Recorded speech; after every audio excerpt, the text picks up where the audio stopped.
हाँ बेटा, आज हम लोग फ्लेमिंगो का दूसरा पार्ट पढ़ेंगे ना बेटा, जिसका नाम है लास्ट स्प्रिंग ना बेटा। बसंत खो गया यानी कि बचपना खो गया। इस पाठ को लिखा है बेटा अनीश जंग ने, जिनका जन्म राउरकेला में हुआ था। इनकी शिक्षा दीक्षा हैदराबाद में हुई। उच्च शिक्षा के लिए लेखिका महोदया यूनाइटेड स्टेट्स ऑफ अमेरिका गई। अमेरिका में उच्च शिक्षा प्राप्त करने के बाद जब ये भारत दोबारा वापस आई तो इन्होंने अपना करियर लेखिका के रूप में शुरू किया, क्योंकि इनके मम्मी पापा खुद लेखक थे। बाद में ये प्रसिद्ध समाचार पत्र की संपादिका बन गई। इसलिए इन्होंने पूरे भारतवर्ष का भ्रमण किया। अपनी यात्रा के दौरान इन्होंने हम भारतीय बच्चों की दयनीय दशा को देखा, तो अपनी जादुई कलम की ताकत के माध्यम से लेखिका महोदया ने इस पाठ में भारतीय बच्चों के दयनीय दशा को प्रस्तुत करने की क्या की है, कोशिश की है। पाठ पढ़ने पर यह सीख मिलती है कि try to be a master not to be a servant. मालिक बनने की कोशिश करो, नौकर बनने की नहीं। यही पाठ की थीम है, यही पाठ की विषय वस्तु है। आए बात सुन। तो इस पाठ में दो भाग हैं, जिसमें आज हम आपको पहला भाग बताने जा रहे हैं। ठीक है। इस पाठ में एक पात्र है जिसका नाम है साहब। ठीक है। साहब कईयों साल पहले अपना घर छोड़ दिया है। उसका घर बांग्लादेश के ढाका के हरे भरे खेतों के बीच में स्थित था, लेकिन अब उसके दिमाग में, उसकी यादगार में उसके घर का कहीं कोई नामो निशान नहीं है। साहब की माताजी साहब को बताया करती हैं कि बहुत सारे तूफानों ने उनके खेत खलियान घर बार को बर्बाद कर दिया। इसलिए वे ढाका छोड़ करके बड़े शहरों में चले गए ताकि वह वहां पर अपनी जीविका कमा सके। ठीक है।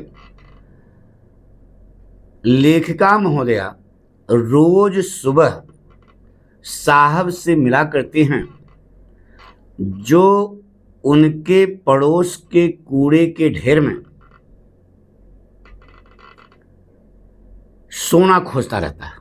मतलब साहब एक कबाड़िया है, कबाड़ी का काम करता है। लेखिका महोदया रोज साहब से सुबह मिला करती हैं, जो उनके पड़ोस के कूड़े के ढेर में सोना खोजता रहता है। एक दिन लेखिका महोदया से रहा नहीं गया, वह साहब से पूछती हैं कि बेटा तुम यह काम क्यों करते हो। तो दूर देखते हुए साहब उत्तर देता है, कहता है कि मैडम मेरे पास कोई दूसरा काम करने के लिए ही नहीं है। तो बिना सोचे समझे लेखिका महोदया साहब को सलाह देती हैं कि स्कूल जाया करो, लेकिन तुरंत लेखिका महोदया यह समझ जाती हैं कि उसकी सलाह में कोई दम नहीं है, खोखलापना। लेखिका की जुबानी इस सलाह को सुनने पर साहब कहता है कि मैडम मेरे घर के आसपास कोई स्कूल नहीं है। जब सरकार कोई स्कूल खोलेगी तो मैं उसमें पढ़ने अवश्य जाऊंगा। पूरी बात सुनो ना। इसका मतलब बच्चे के अंदर पढ़ने की जिज्ञासा है। अब लेखिका महोदया थोड़ा सा मजाक करते हुए उससे कहते हैं, अच्छा ये बताओ, यदि मैं स्कूल खोलूं तो क्या तुम उसमें पढ़ने आओगे। इस बात को सुन करके साहब जोर जोर से हंसने लगता है और कहता है, मैडम कैसी बात करती हो, आप स्कूल खोलो, मैं उसमें पढ़ने अवश्य आऊँगा। दिन बीतते गए। एक दिन लेखिका महोदया ने देखा कि साहब उसकी ओर दौड़ता हुआ आ रहा है। जब वह वहां पहुंच गया तो उसने पूछा कि मैडम, क्या आपका स्कूल खुल गया? समझो, इसका मतलब बच्चे के अंदर पढ़ने की जिज्ञासा है। क्या आपका स्कूल खुल गया? इस प्रश्न को सुनकर के लेखिका महोदया हक्का बक्का रह जाती, हड़बड़ा जाती। उनकी जुबान पर कोई जवाब नहीं है। किसी तरह से वो अपने आप को नियंत्रित करते हैं और कहते हैं कि बेटा, स्कूल खोलने में लंबा समय लगता है। समझा दिया। लेकिन लेखिका महोदया तुरंत यह महसूस करती हैं कि इस मेरी तरह के पता नहीं कितने झूठे वादे इस गरीब बेचारे की अंधेरी दुनिया में भरे पड़े होंगे। महीनों बीत गए। एक दिन लेखिका महोदया ने साहब से पूछा कि बेटा, तुम्हारा नाम क्या है? तो साहब ने उत्तर दिया कि मैडम, मेरा नाम है साहब आलम। फिर लेखिका महोदया उससे पूछती हैं कि क्या तुम अपने नाम का अर्थ जानते हो? तो साहब नकारात्मक उत्तर देता है। उसे कहता है कि मुझे अपने नाम का अर्थ पता नहीं है। उसके नाम का अर्थ होता है ब्रह्मांड का स्वामी। साहब आलम, ब्रह्मांड का स्वामी। जिस दिन साहब को अपने नाम का अर्थ पता लग जाएगा कि उसके नाम का अर्थ क्या है, ब्रह्मांड का स्वामी, तो वह न तो अपने ऊपर विश्वास करेगा न अपने नाम के ऊपर विश्वास करेगा। ब्रह्मांड का स्वामी गली में कूड़ा मिल रहा है, तो अपने नाम के अर्थ से अनजान साहब अपने दोस्तों के साथ दिल्ली की गलियों में भटकता रहता है, कूड़ा बीनता रहता है। वह बच्चे, उसके जो साथी हैं, नंगे पैरों वाले बच्चों की एक सेना है जो सुबह के समय पक्षी की तरह दिखाई देते हैं और दोपहर के समय गायब हो जाते हैं। देखते हो कि सुबह के समय कबाड़ लड़के जो है इधर उधर झोला लेके, प्लास्टिक का थैला लेकर घूमते रहते हैं, लेकिन दोपहर के समय वे गायब हो जाते हैं। कुछ महीने बीतने के बाद लेखिका महोदया का साहब के जितने मित्र थे सबसे परिचय हो गया। बस एक दिन साहब के 3 मित्र खड़े थे। लेखिका महोदया उनमें से एक से पूछती हैं कि बेटा, तुमने अपने पैरों में चप्पल क्यों नहीं पहन रखा? तो वह सपाट सा उत्तर देता है कि मैडम, मेरी मम्मी ने ताड़ पर से चप्पलों को नहीं उतारा, इसलिए मैंने नहीं पहना। इस बात को सुनकर के जो बगल वाला दूसरा लड़का खड़ा था, उसने कहा, मैडम मैं बताऊं, ये बहुत हरामी पीस है। अगर इसकी मम्मी ताड़ पर से चप्पलों को उतार देती तो यह उन्हें पहनता ना फेंक देता। इतना बदमाश है। जो दूसरा वाला लड़का जो इस बात को बता रहा है, वह जूता तो पहने है लेकिन उसके जूते मैच नहीं कर रहे हैं। एक पैर में लाल जूता है, एक में सफेद है। जब लेखिका महोदया यह जानना चाहती हैं कि तुम्हारे जूते मैच क्यों नहीं, अब तो आजकल का फैशन हो गया है, लेकिन लेखिका महोदया जब पूछती हैं कि तुम्हारे जूते मैच क्यों नहीं कर रहे हैं, तो वह सर झुका करके अपने पैरों पर चहलकदमी करने लगता है और कोई जवाब नहीं देता।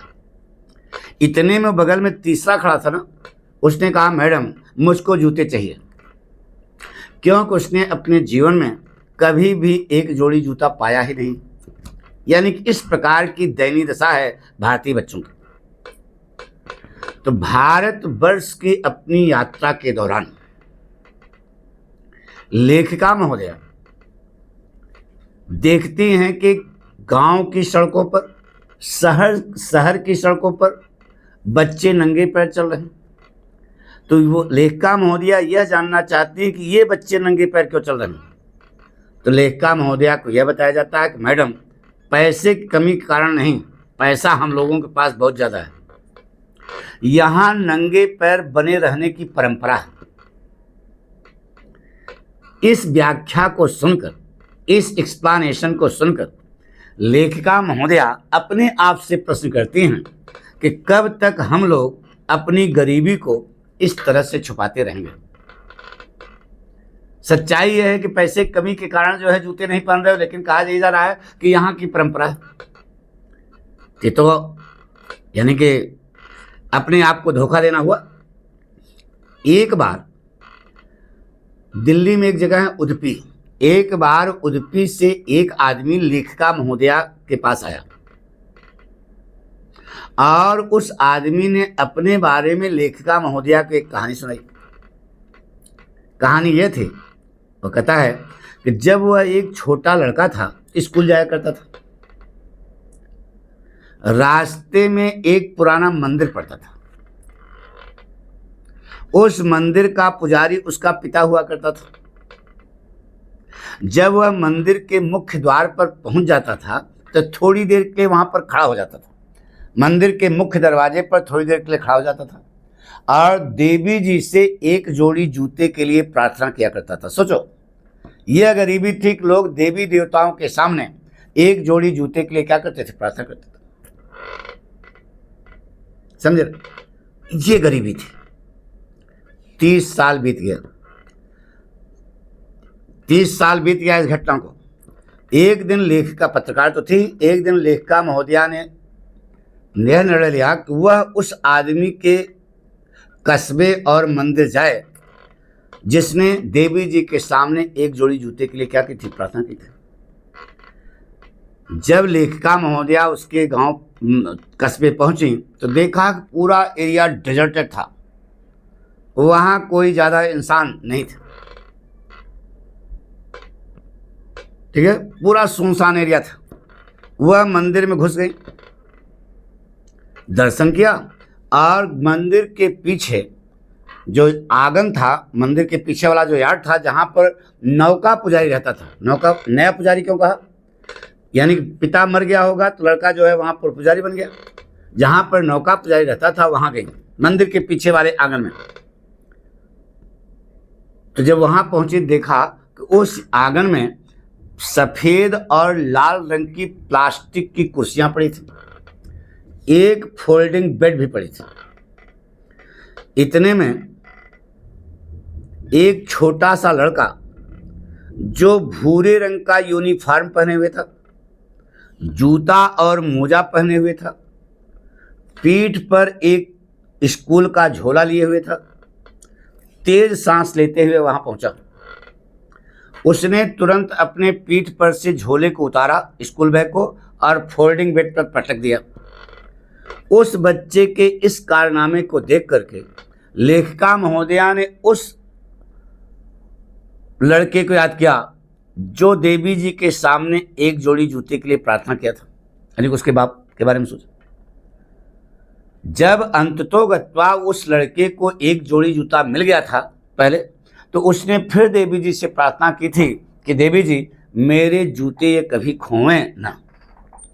देवी जी ने उसकी इस प्रार्थना को भी स्वीकार कर लिया। परिणाम यह था कि वह तो जूता पहना ही, उसके बच्चे के पैरों में भी जूता और मोजा था। लेखिका कहती है कि पुजारी के लड़के की तरह आजकल भारतवर्ष में बहुत सारे बच्चे हैं जो जूता चप्पल पहनते हैं, लेकिन उसके पड़ोस में कबाड़िए के लड़के की तरह आज भी बहुत सारे बच्चे हैं जिनके पास जूता चप्पल नहीं है। ये दयनीय दशा है। पूरी बात सुनो। कबाड़िए के बच्चों से लेखिका महोदया का जो परिचय हुआ, उसने लेखिका को प्रेरित किया सीमापुरी जाने के लिए। सीमापुरी दिल्ली के दूसरे छोर पर स्थित है। अरे यार, उत्तरी पूर्वी कोने पर स्थित है। दिल्ली के उत्तरी पूर्वी कोने पर सीमापुरी स्थित है ना बेटा, वहां पर स्थित है। और वहां सीमापुरी में जो लोग अवैधानिक रूप से रहते हैं 1971 में बांग्लादेश से भाग के आए थे। उन परिवारों में से एक परिवार किसका है? साहब का है। पूरी बात सुनो ना, उन परिवारों में से एक परिवार साहब का है। जब वे लोग सीमापुरी आए थे तो सीमापुरी एक जंगल नुमा था, जंगल टाइप था।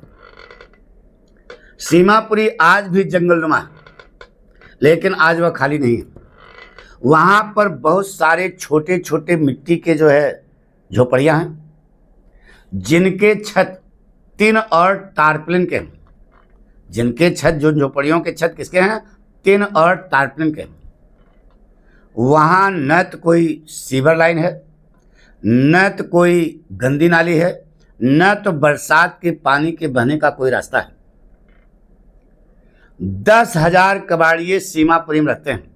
सीमापुरी विलायत नहीं होता, तुम्हारे इंडिया में है, अरे दिल्ली के दूसरे छोर पर है। 10,000 कबाड़िए वहां पर रहते हैं।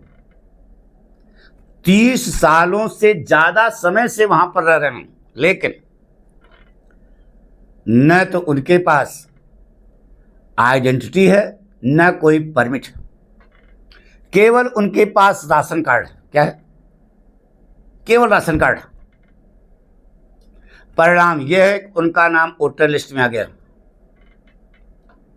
उस राशन कार्ड की मदद से वे केवल अनाज खरीद सकते हैं और कुछ नहीं कर सकते। अरे कोटा से अनाज नहीं मिलता यार, तो छूट मिलती है ना, तो राशन कार्ड से। आजकल तो फ्री मिलता है, मोदी फ्री में देते हैं, लेकिन उस जमाने में पैसा दे करके कोटे से सस्ता अनाज मिलता था। पूरी बात सुनो ना। एक दिन लेखिका महोदया औरतों के एक समूह से, जो फटही साड़ी पहने हुए हैं, अरे फटी हुई साड़ी पहने हुए हैं, उनसे पूछती हैं कि तुम लोग अपने सुंदर देश, हरे भरे खेत, नदियां वगैरह छोड़ करके यहां क्यों का आगे कुकुर काटे था क्या? तो वह औरतें उत्तर देती हैं।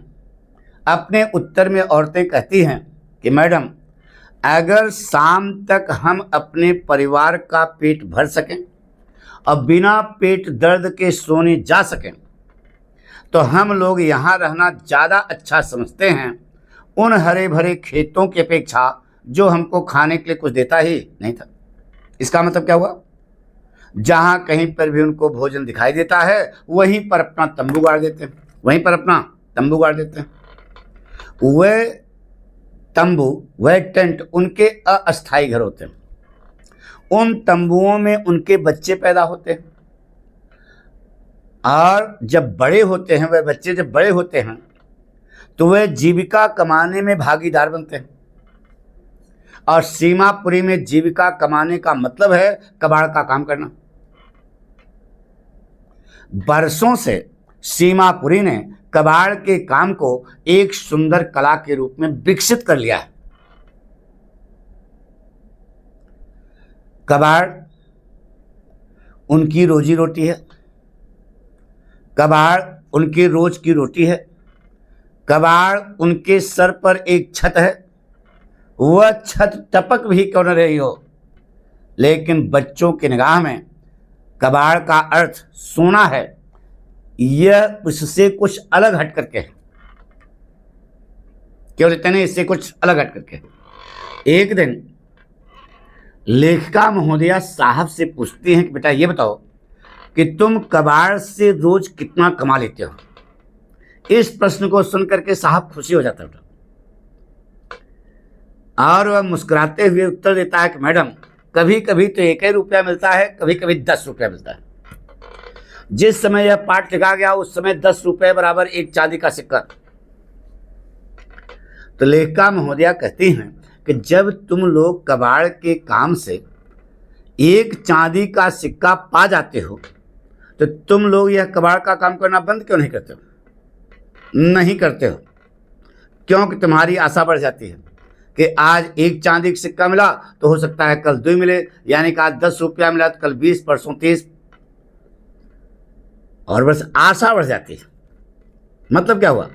यानी कि बच्चों की निगाह में कबाड़ का जो अर्थ है, उनके मम्मी पापा के निगाह में कबाड़ के अर्थ से अलग है। उनके मम्मी पापा के निगाह में कबाड़ का अर्थ है उनकी रोज की रोटी, उनके सर पर एक छत, लेकिन बच्चों की निगाह में कबाड़ आश्चर्य में लिपटी हुई कोई चीज। कब भाग्य खुल जाए, कब 10 की जगह लाख मिल जाए, इसलिए ये लोग कबाड़ का काम करना बंद नहीं करते। एक दिन लेखिका महोदया को पता लगता है कि साहब उनके पड़ोस के क्लब, अरे क्लब जानते हो ना, जहां पर पैसे वाले लोग मौज मस्ती करने जाते हैं, क्लब। एक दिन लेखिका महोदया को पता लगता है कि साहब उनके पड़ोस के क्लब के दरवाजे के पास खड़ा है और क्लब के अंदर झांक रहा है। समझे? तो उसे पता लगता है कि वहां पर 2 नौजवान सफेद ड्रेस पहने हुए टेनिस खेल रहे हैं। लेखिका महोदया साहब से पूछते हैं कि तुम यहां क्या कर रहे हो? साहब धीरे से कहता है कि मैडम मुझे यह खेल बहुत पसंद है। मतलब साहब खिलाड़ी बनना चाहता है, साहब सचिन तेंदुलकर भी बनना चाहता है, साहब अब्दुल कलाम भी बनना चाहता है, पढ़ना भी चाहता है, लेकिन गरीबी आ रही है, वह कुछ कर नहीं पा रहा। वो कहता है कि मैडम मुझे यह खेल बहुत ज़्यादा पसंद है। वह उस खेल को देख करके बहुत ज़्यादा संतुष्टि महसूस कर रहा है। लेखिका महोदया पूछती हैं कि क्या तुम इस क्लब के अंदर प्रवेश कर सकते हो? तो साहब उत्तर देता है कि मैडम मेरी गेट कीपर से सेटिंग है, जब इस क्लब के आसपास कोई नहीं होता तो वह मुझे अंदर जाने देता है और झलुआ उलुआ झूलने की इजाज़त दे देता है। उस दिन साहब भी टेनिस का नया जूता पहने हुए। उस दिन साहब भी टेनिस का नया जूता पहने हुए, लेकिन उसके जूते उसके बदरंग गंजी और चड्ढी पर फिट नहीं बैठ रहे। अरे यार, जो कपड़ा है पहने है वो उसका रंग उड़ा हुआ है। कबाड़ के लड़के कैसे कपड़ा पहनते हैं आपको मालूम है? कबाड़िए के लड़के कैसे कपड़ा पहनते हैं? रंग उड़ा रहता है और जूता जो है बिल्कुल टनाटन है, चौकस नया है। तो लेखिका महोदया पूछती हैं कि ये तुमने कहाँ से हाथ साफ कर लिया? क्योंकि मान्यता यह है कि जो गरीब होते हैं वह बेचारे बेईमान होते हैं, चोर होते हैं, लेकिन आजकल जो अमीर है वह बेईमान और चोर है। लेखिका महोदया आक्षेप लगा देती हैं कि अच्छा बताओ ये तुमको कहाँ से मिले जूते? तो वह व्याख्या करता है कि मैडम मैंने ये जूते चोरी नहीं किए, बल्कि किसी ने इन जूतों को मुझे दिया है। सच्चाई जानना चाहोगे? सच्चाई यह है कि वह जूते किसी पैसे वाले लड़के के द्वारा रिजेक्ट कर दिए गए। किसी पैसे वाले माता पिता, किसी पैसे वाले व्यक्ति के लड़के के द्वारा रिजेक्ट कर दिए गए। क्यों? क्योंकि उन जूतों में से एक जूते में क्या है, छेद है, इसलिए उसने पहनने से मना कर दिया। और ये कबाड़ का काम करता था, तो घर के बाहर से निकला होगा तो मम्मी ने कहा होगा बेटा इधर आओ, ये जूता ले जाओ, पहन डालो। तो यानी कि वह चोरी नहीं किया, बल्कि उन जूतों को उसे किसी ने दिया। तो साहब को उस जूते में, एक जूते में छेद है, तो साहब को इससे कोई प्रॉब्लम नहीं है। कारण कि वह तो शहर की गलियों में नंगे पैर चलता है ना, वो तो पैदल चलता है, नंगे पैर चलता है। तो कम से कम आज जूता उसके पैर में है, बहुत बड़ा उसका सपना पूरा हो रहा है, वह टेनिस का खिलाड़ी बनना चाहता है। पूरी बात समझ। लेकिन जिस खेल को वह इतनी तन्मयता से देख रहा था वह उसकी पहुंच से बाहर है, क्योंकि उसके सामने क्या रही है, गरीबी आ रही है। समझो, गरीब पढ़ना भी चाहता है, खिलाड़ी बनना चाहता है, लेकिन गरीबी के कारण वह कुछ भी नहीं कर पा रहा। किसकी गलती है? सरकार की गलती है, समाज की गलती है। समाज उसको आगे बढ़ने नहीं दे रहा है, सरकार की गलती है, उसको मौका नहीं दिया जा रहा। एक दिन लेखिका महोदया को पता लगता है कि साहब एक स्टील का डब्बा लिए हुए दूध के दुकान की ओर जा रहा है, मिल्क बूथ की ओर जा रहा है। लेखिका महोदया पूछते हैं बाबूजी किधर चल दिए? तो साहब कहता है, उत्तर देता है कि मैडम ऐसे, सड़क के दूसरी तरफ, सड़क के उस पार नजदीक एक चाय की दुकान की ओर इशारा करके, चाय की दुकान की ओर इशारा करके साहब कहता है कि मैडम मैंने उस चाय की दुकान पर नौकरी कर ली, मुझे 800 रुपया महीना मिलता है। कितना? 800 रुपया। और पेट भर के भोजन मिलता है नौकरी के लिए, सेवा के लिए मुझे 800 रुपया महीना मिलता है और पेट भर के भोजन मिलता है।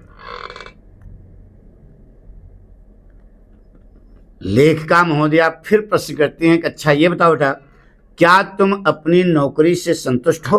क्या तुम अपने जॉब से संतुष्ट हो? इस प्रश्न को सुन करके साहब सर नीचे झुका लेता है और कुछ नहीं कहता। उसी समय लेखिका महोदया साहब के चेहरे को पढ़ती तो उन्हें पता लगता है कि उसके चेहरे पर न तो कोई चार्म है न कोई आकर्षण। उसके चेहरे ने अपनी रंगत खो दी, उसके चेहरे से फ्रीनेस गायब हो गई।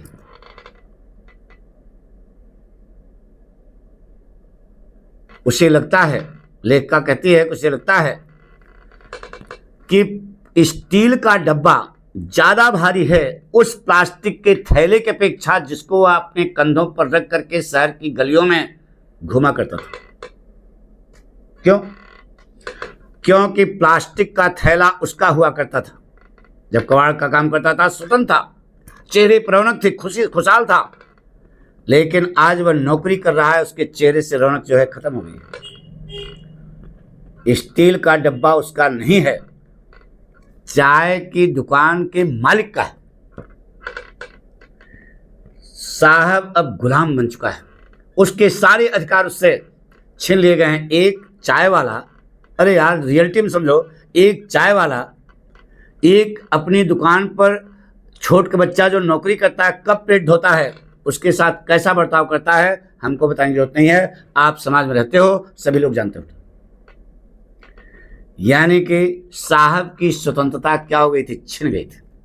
साहब अब गुलाम बन चुका था, वह अपने आप का मालिक नहीं था। तो यहाँ पाठ आपको यह सिखाया बेटा कि मालिक बनने की कोशिश करना, नौकर बनने की नहीं। Try to be master, not to be servant. अगला एपिसोड हम अगले सेशन में आपको बताएंगे। Thank you.